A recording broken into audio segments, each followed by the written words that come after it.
Murray. Thank you very much, Madam Deputy Speaker, and a very happy New Year to you and to everyone in the House. And I do want to send a very clear message to my constituents at the invite of the Member for Fylde, and that's to say very clearly to my constituents is that I hope this Parliament votes sometime to continue to participate in the single market and the customs union to protect those very jobs, businesses and future prosperity that he wishes his constituents to be a part of. And I'm sorry if I sound slightly cynical at this early part of a new year, 2018, but the Secretary of State himself, and I'm sorry he's not in his position, said on the 15th of June 2016, a matter of days before the referendum, that after we vote leave, and I quote, we would immediately be able to start negotiating new trade deals. Just a year ago, after the vote, on the 9th of January 2017, he said we are unable to negotiate new trade deals because we are still a member of the EU. He repeated it in the House during his opening statement. So I'm sorry if I feel slightly cynical about trusting the government, and these powers will only be used if necessary, but I just don't believe that the government and the intentions of the government in these kinds of trade deals are indeed honourable. And I'll highlight it with another point. This Parliament will have no decision-making power at all with trade deals that are currently bilateral trade deals with the European Union. And the point I made to the Secretary of State and to my honourable friend, the Shadow Secretary of State, is that it takes two to tango in these trade deals. So if there are any elements of the trade deals that the bilateral partner is unhappy with, they will seek to renegotiate that deal. This Parliament will have no say on that. And with every single trade deal that's negotiated, whether it be chlorified chicken, antibiotic beef, whether it be car parts, whether it be anything in the supply chain, we will have no power to change that. Now, when you're negotiating a trade deal, there is no doubt trade-offs. There has to be trade-offs. Not every party can get everything.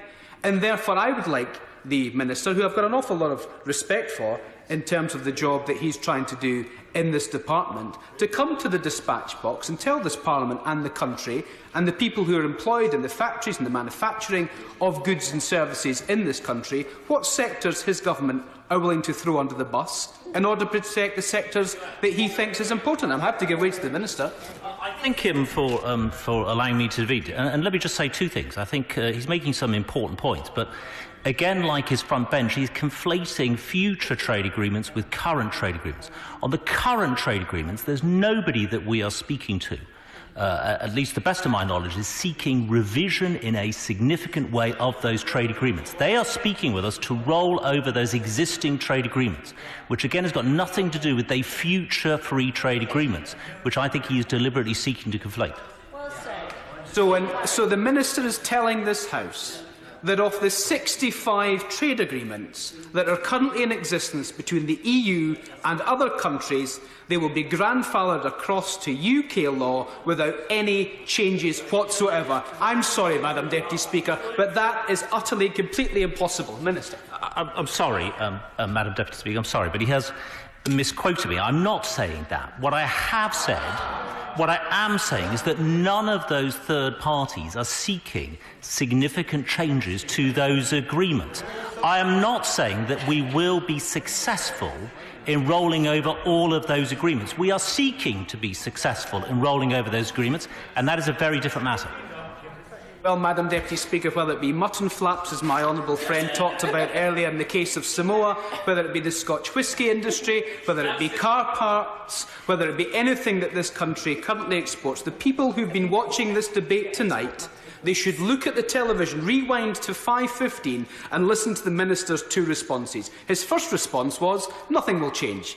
His second response was, nothing significant will change. But whatever the process is and whatever does change, this Parliament will get absolutely no say. And he's right. And the Secretary of State hid behind this as well. The Secretary of State says, but everyone's wrong today because we're talking about current trade deals. So am I. Let's take South Korea as an example. South Korea trade deal took a long time to be concluded. It concludes a significant proportion of its trade deal affects the Scotch whisky industry. The Scotch whisky industry at the moment is doing rather well. If the South Koreans decide that they feel that that part of the agreement is not quite what they want, but this government decides it's okay, it's an existing trade deal, so it's included by this bill, we will grandfather it across, but we'll renegotiate that part, This Parliament, I representing my constituents and people who represent the food and drink industry in this country, get no significant say. That's exactly what this bill does. And the Minister can maybe clarify when he sums up this debate, and I hope he does, because there's been a bit of confusion that he's created already. And I say this in the greatest of spirit to my own front bench, that I don't disagree with their movement on where they are of having the customs union and the single market during the transitional phase. But I do disagree with them on this, and I say it with all due respect. There is no difference in principle, or indeed even in practice, between a customs union and the customs union. And I just hope that at some point somebody looks at the significant detriment that this country will suffer from leaving both the participation of the single market and the customs union and realises it's bad for the country. And I don't say that to be rebellious, I don't say that to undermine the front bench, I say it as a constructive comment from someone who disagrees with the current policy of my own front bench. And I hope we're able to move on that, because it's not about membership of the single market or the customs union, it's about the participation in them. And if the EU decides that the negotiating position should be a certain way for this country, it will then fall on future generations to then take that burden. And it is beyond my comprehension that the government have taken off the negotiating table the participation in the single market and the customs union. Because all of these bills that we've discussed, the EU withdrawal bill, the customs bill, the ways and means bill, the finance bill yesterday and the trade bill today, all boil down to one singular point. We could have extended our Christmas and New Year holiday by another week, 2 weeks or 3 weeks, by staying in the single market of the customs union, because all of this legislation would be completely and utterly unnecessary. It would resolve the Northern Ireland border problem, so the north-south problems in the island of Ireland would be resolved. It would solve the east-west problem between the island of Ireland and the United Kingdom. It would solve the problem with us having to renegotiate the trade deals between the EU and the UK, the very trade deals that may not have any significant changes, but may have significant changes. And it would take away the unmitigated, unprecedented and unnecessary executive power grab from this Parliament to Downing Street. That, in my view, is completely and utterly unacceptable. And if I can just finish on this point, why I think the Minister and the Government are on the wrong track with these particular issues. The Foreign Office Minister came to the Foreign Affairs Select Committee and talked about 50 new staff for us to be able to enhance our embassies across the European Union to create bilateral trade deals when we leave the European Union. That's not 50 new staff at all. It's a reallocation of Foreign Office resources.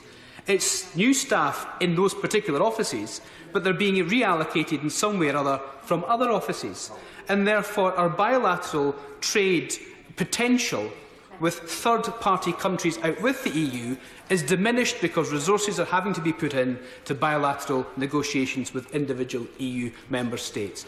That surely shows you that the best way for us to move on is to stay in the customs union. And I put my amendment to the bill yesterday to be published today, not in any way to undermine anyone, not in any way to undermine my own front bench, but merely to continue to make the point that for the future prosperity of this country, to try and turn a very bad situation of us leaving the EU into not quite such a bad situation, we should stay participating in the two things that would take away all these issues, the single market and the customs union.